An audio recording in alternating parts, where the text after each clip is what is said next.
Di mana pemerintah masih melihat prospek positif dari pertumbuhan pasar konstruksi domestik hingga tahun 2024 mendatang.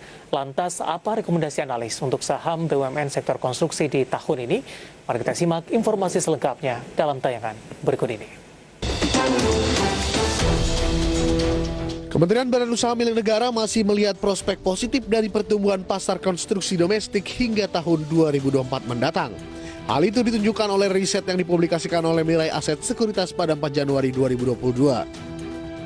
Analis Mirai Aset Sekuritas Joshua Michael dalam riset tersebut menyatakan pemerintah menargetkan pasar konstruksi domestik tumbuh dalam Compound Annual Growth Rate atau CAGR sebesar 8,3% untuk periode 2020 hingga 2024. Di mana ekspektasi itu didukung oleh proyek milik pemerintah di berbagai sektor, khususnya sektor transportasi.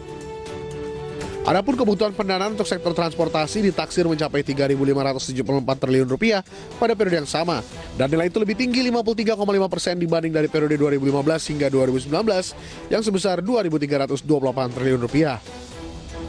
Dan saat ini perusahaan kontraktor BUMN memiliki sekitar 41% pangsa pasar di konstruksi domestik. Sehingga dengan besarnya pasar konstruksi di Indonesia, kontraktor BUMN memiliki potensi peningkatan yang signifikan dibanding realty, energi, dan sektor industri. Mirai memiliki pandangan bullish terhadap inisiatif pemerintah untuk meningkatkan kinerja keuangan BUMN karya. Pandangan yang sama juga berlaku dalam investasi INA di sektor infrastruktur dan pengembangan ibu kota baru, serta aliran investasi dari program tax amnesty. Sementara itu, JP Morgan masih mempertahankan pandangan netral terhadap seluruh emiten BUMN karya, yakni Waskita Karya, PT PP, Adikarya, dan Wijaya Karya. Kendati demikian, perusahaan perbankan investasi asal Amerika Serikat itu meyakini ada angin segar dari pengembangan kompleks pariwisata serta kawasan ekonomi khusus untuk emiten BUMN karya.